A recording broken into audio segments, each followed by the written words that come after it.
मंगलम भगवती रेवा मंगलम मंगलप्रदा मंगलम शैलस्य कन्या मंगलाये तनूसरी। गद्य बस हमने आपको मंगलेश्वर की कथा सुनाई। आज आपको गोपालेश्वर की कथा सुनाते हैं। सुनिए, ये कथा बड़ी सुंदर कथा है।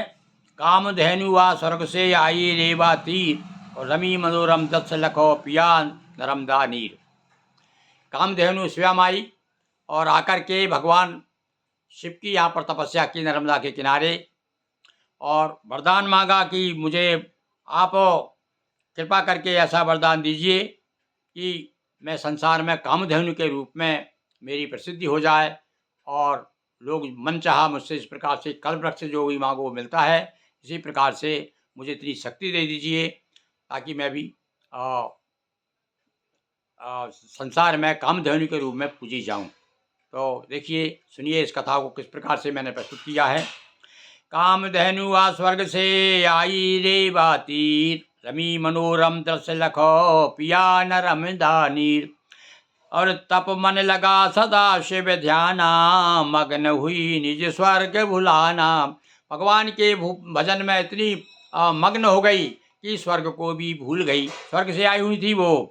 रेवा सेवा में मन ला कर शिव पूजूं चाहा हर्षा कर। प्रसन्न होकर के भगवान शिव की पूजन में लग गई। तभी नाभि से प्रगटे शंकर कामधेनु स्वर गूंजा हर हर। और तभी भगवान कामदेव कामधेनु के पेट से ही नाभि में से प्रकट हुए। देखिए भगवान शिव की बड़ी लीला, बड़ी विचित्र लीला है।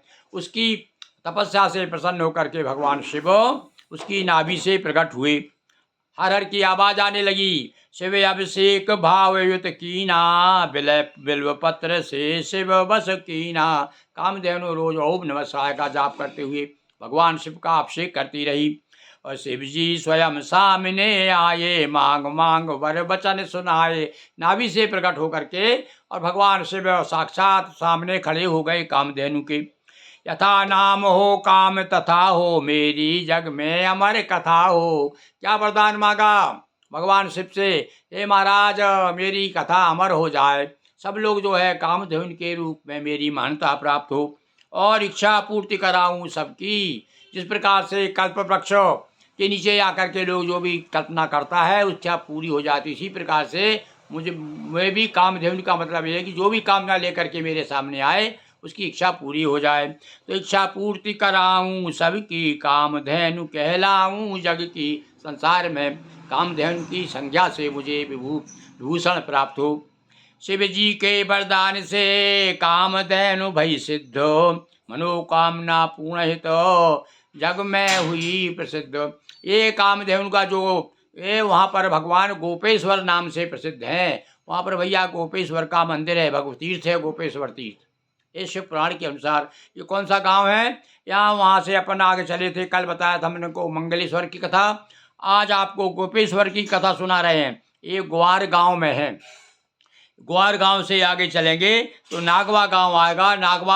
नागवा क्षेत्र में नागवा नाम की नदी वहाँ संगम होता है। और कल हम आपको नागेश्वर भगवान की कथा सुनाई। छोटी छोटी कथा हर घाट की जो है भगवान शिव जो है कहीं नागेश्वर के नाम से, कहीं सोमेश्वर के नाम से, कहीं केदारेश्वर के नाम से, और कहीं जो है अभी अभी गोपालेश्वर के नाम से भगवान शिव की पूजन घाट घाट पे होती है। तो बड़ी सुंदर सुंदर कथाएं आप सुन रहे हैं। कल आप जो है नागेश्वर की कथा सुनेंगे। आज बोलिए मेरे साथ में गोपेश्वर भगवान की जय, गोपालेश्वर भगवान की जय।